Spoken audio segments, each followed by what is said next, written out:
Hey guys, welcome back. So today I just want to talk to you a little bit about what I wish I knew when I was 20, 21, going to the business world, thinking about work, thinking about education, thinking about university, life, purpose, and everything. Because there is one thing that I wish I knew earlier, and not many people are taught this thing until they stumble upon it themselves, or someone teaches them, or they meet someone at work that would be willing to share their strategies of how to become successful in life, to make a lot of money. And it's not what you think.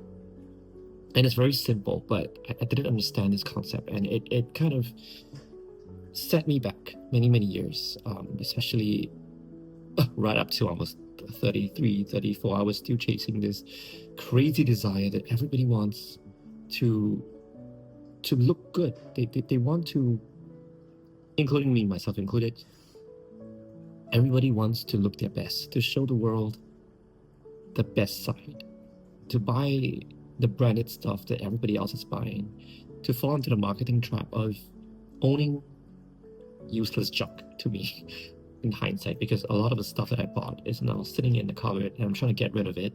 And it's stuff that I bought because I just wanted to spend money.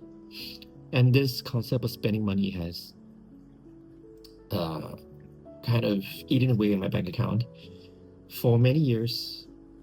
Growing up, I think I was always in a very privileged family. I must say that I've been given advantages that not many people have.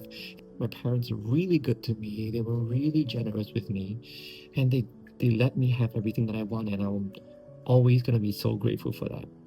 But in that process, I started to want things that everybody else in my peers want.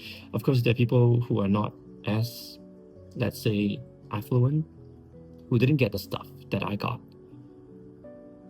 And if I were to look at my life, I would say it's pretty good. But then you would always compare yourself to the next person, like the person who has more stuff than you, the person who is richer, the person who's driving a fancier car, the person who is having a better watch, and then you end up in this rat race. You are just chasing an endless goalpost of wanting more and more. And that led me to literally empty my bank account as long as money came in.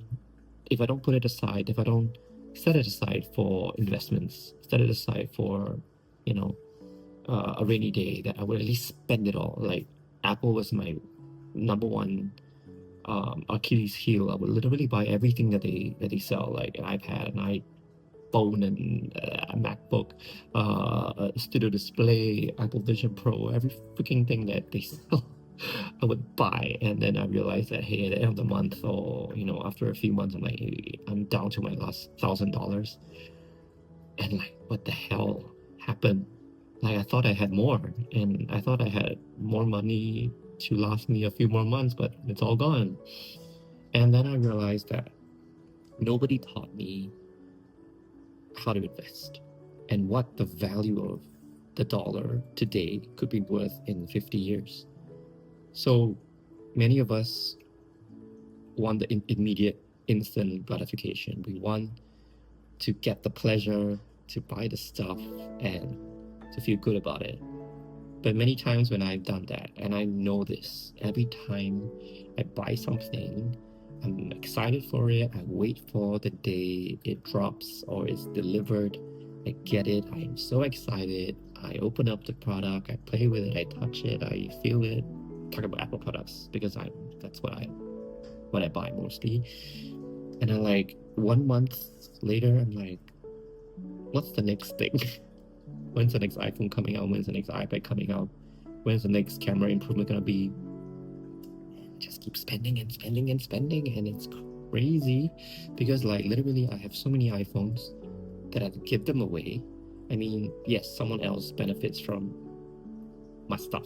Like I would give it to my cousins, my friends, my family. I wouldn't really sell it. I would feel like someone else has better use for it, so it's not a complete waste of money.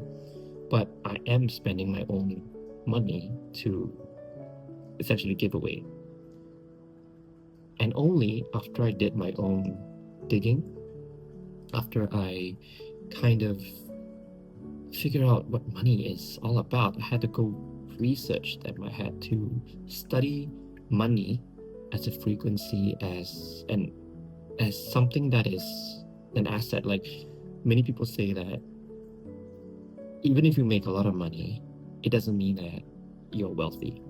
Like if you have $1 million coming into your bank account, but you spend $1 million every single month to fund your lifestyle, to buy that Lamborghini or that expensive, watch collection or bag or branded goods, you're actually no better off than someone who is earning $10 and spending $10. Of course, the standard of living is much higher, but when you lose your job, you lose everything.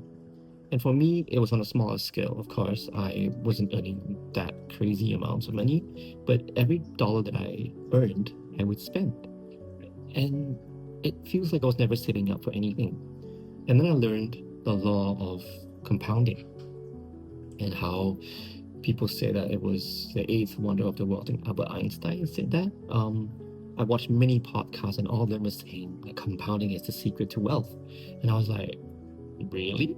Like, and then they did the math, of course, on the YouTube videos that I watched, and you can see the trajectory of money like being like that. Like it's slow at the beginning, but every month you put in money and then it goes like that. And when you're like 60, you are a multi-millionaire, depending on how much you put in, but you're guaranteed at least to be a millionaire if you don't touch the money.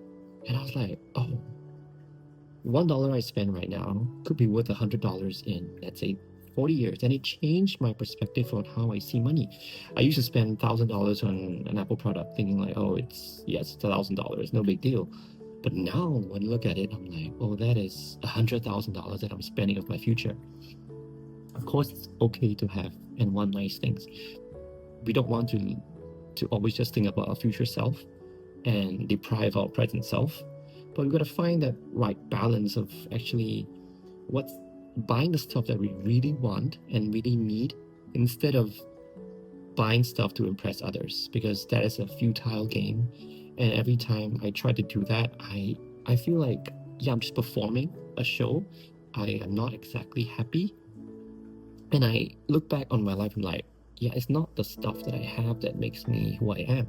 It's my family, it's my relationships, it's my dogs, it's little things, and that gives me more gratitude and love and pleasure than like any technology or any stuff that I acquire actually would. Those stuff, they don't give you that lasting joy. Trust me. Like I've literally gotten everything that I wanted.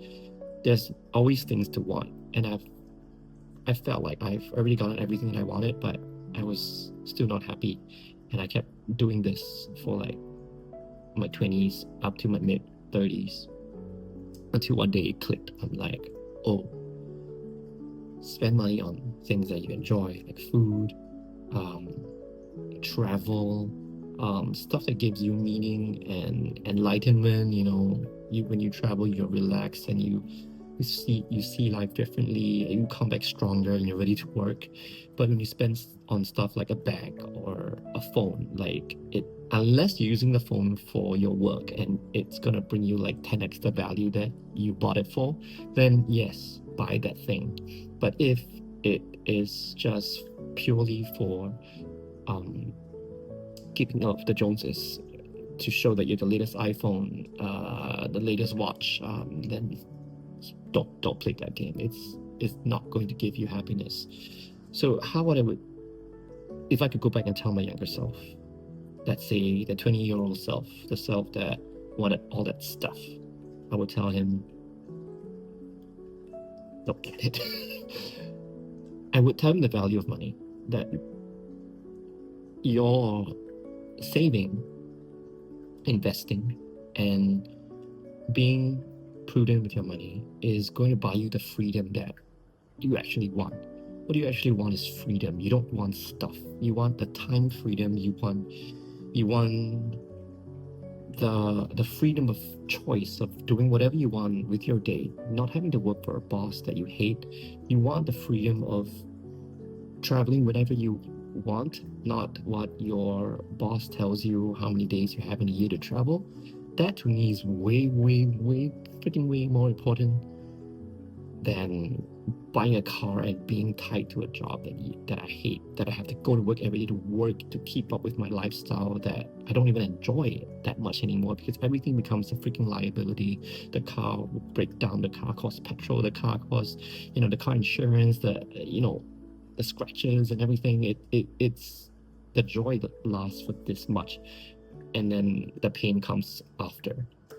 So I would highly recommend that if you guys have just one takeaway from this video is that you think of what you're spending your money on.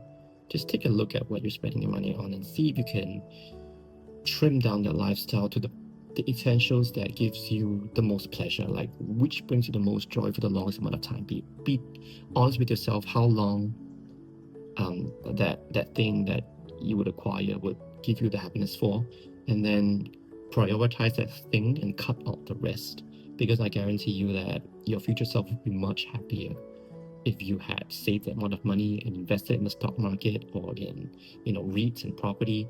That I will leave for another video. It's literally just investing and compounding your money, and knowing the value of the dollar now is going to be worth 10 times and 100 times more in the future, rather than it being spent and then being lost to inflation if you just not had saved up that money for a rainy day. Yeah, that's all for this video. If you have any questions, if you want me to talk about any topics, then leave it in the comments below. And otherwise, I love you guys so much, and I can't wait to talk to you in the next video. Thank you.